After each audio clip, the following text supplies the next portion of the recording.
రాష్ట్రాన్ని ఎన్నో ఆశలు పెట్టుకున్న కేంద్ర బడ్జెట్ లెక్కలన్నీ తేలిపోయాయి. ఏపీ బీహార్కు పెద్ద వాటా దక్కింది. విపక్షాలు ఎప్పట్లాగే సామాన్యులకు పెద్దపీట లేదని, ఇది దేశ బడ్జెట్ కాదని, ప్రభుత్వాన్ని రక్షించుకునే బడ్జెట్ అంటూ విసురులు విసిరేశారు. సో ఆర్థిక శాఖ మంత్రి నిర్మలా సీతారామన్ ప్రవేశపెట్టిన ఫుల్ బడ్జెట్లో అసలేముంది? రూపాయి రాక పోక లెక్కేంటి? ఎవరికెంత దక్కింది? ఏవి పెరిగాయి? ఏవి తగ్గాయి? ఎవరికి వరం, ఎవరికి వాతలు?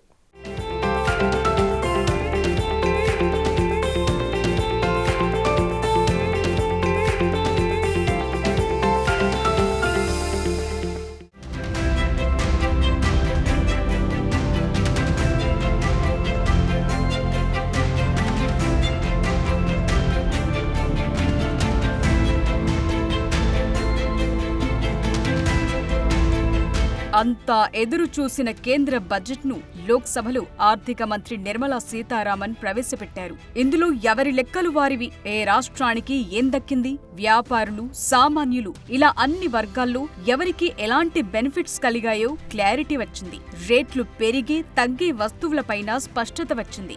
ఈ బడ్జెట్ మొత్తంలో వివిధ రంగాలన్నింటికీ కలిపి 48.21 లక్షల కోట్ల రూపాయల కేటాయింపులు చేశారు. అంటే స్థూలంగా బడ్జెట్ పరిణామం 48.21 లక్షల కోట్లు. ఇందులో మొత్తం ఆదాయాన్ని 32.07 లక్షల కోట్లుగా, దానిలో పన్ను ఆదాయాన్ని 28.83 లక్షల కోట్లుగా చూపించారు.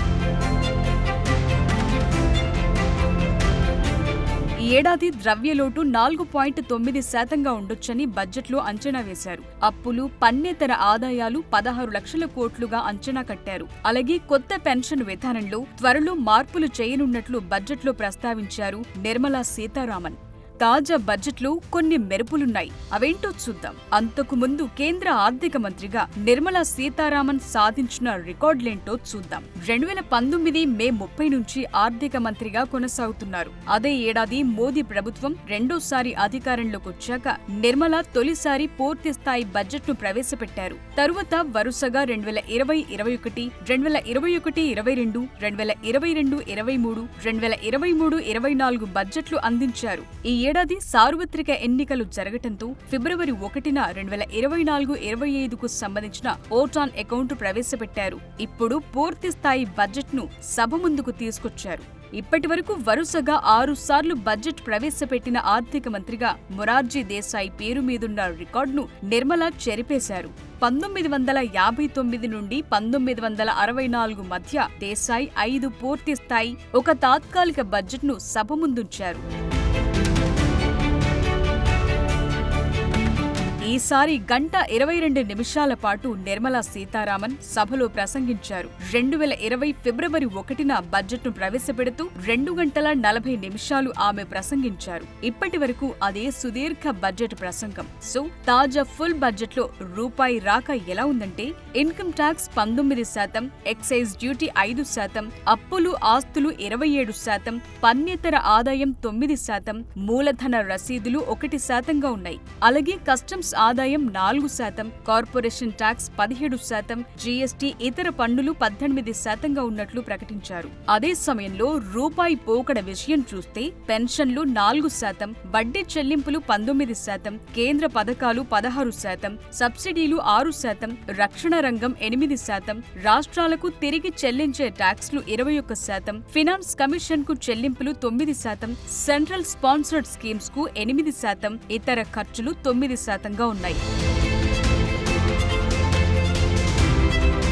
ఇవన్నీ ఒక లెక్కైతే 9 ప్రాధాన్య అంశాల ఆధారంగా ఈ బడ్జెట్ను రూపొందించారు. బడ్జెట్ స్వరూపంలో గ్రామీణ, పట్టణాభివృద్ధి, మహిళలు, రైతులు, విద్యార్థులు, మౌలిక వసతులు, పారిశ్రామిక రంగం, స్పేస్, టెక్నాలజీ, యువతకు స్కిల్స్, ఉద్యోగ కల్పన, నెక్స్ట్ జనరేషన్ రిఫార్మ్స్ ఇలా వీటన్నింటికి దేని ప్రాధాన్యం దాందే అన్నట్లుగా కేటాయింపులు జరిగాయి. చెప్పాలంటే మౌలిక వసతుల కల్పన కోసమే ఈ బడ్జెట్లో కేటాయింపులు ఎక్కువగా చేశారు. ముద్రా రుణాలు 10 లక్షల నుంచి 20 లక్షలకు పెంచుతూ నిర్ణయం తీసుకున్నారు. For infrastructure over the next 5 years, in conjunction with imperatives of other priorities and fiscal consolidation, this year I have provided 11,11,111 crore rupees for capital expenditure. This would be 3.4% of our GDP. Infrastructure investment by state governments. We will encourage states to provide support of similar scale for infrastructure, subject to their development priorities. A provision of 1.5 lakh crore rupees for long-term interest-free loans have been made this year also to support the states in their resource allocation. Private investment in infrastructure. కేంద్ర budget ఎప్పుడు ప్రవేశపెట్టిన income tax స్లాబ్లపై సాలరైజ్డ్ employees ఎదురు చూస్తుంటారు. ఆదాయంపై tax పరిధి పెంచుతారా అని చూస్తుంటారు. అయితే ఈసారి స్వల్ప ఊరటనిస్తూ కొత్త పన్ను విధానంలో కేంద్ర ఆర్థిక మంత్రి నిర్మలా సీతారామన్ కొన్ని మార్పులు చేశారు. పన్ను స్లాబుల్లో మార్పుతో పాటు స్టాండర్డ్ డిడక్షన్ విషయంలో ఊరటనిచ్చారు. ప్రస్తుతం స్టాండర్డ్ డిడక్షన్ 50,000గా ఉండగా ఆ మొత్తాన్ని 75,000 రూపాయలకు పెంచుతున్నట్టు ప్రకటించారు. దీనివల్ల 17,500 వరకు పన్ను చెల్లింపుదారు పన్ను ఆదాయం చేసుకోవచ్చని ప్రకటించారు. అయితే పన్ను విధానంలో మాత్రం ఎలాంటి మార్పులు చేయలేదు.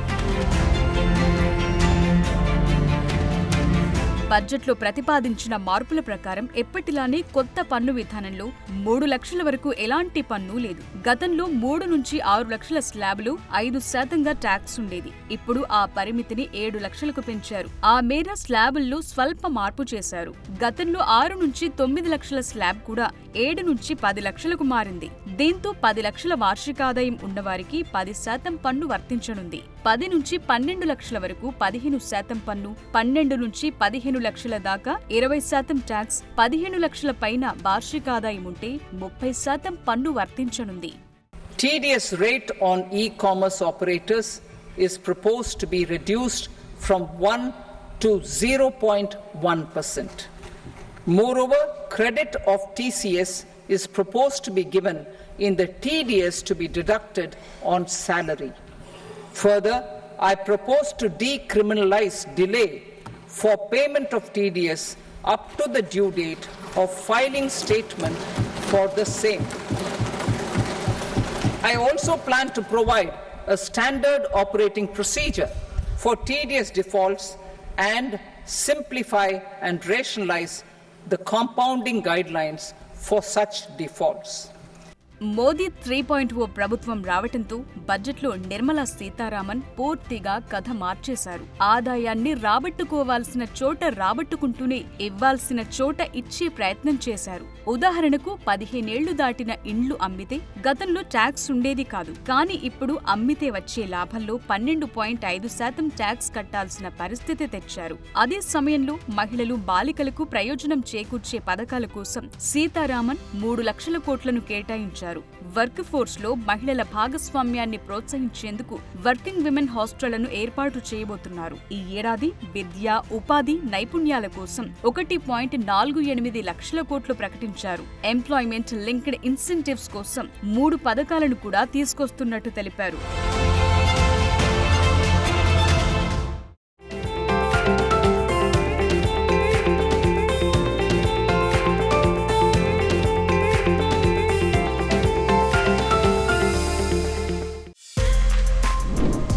For more videos like this, subscribe Big TV channel.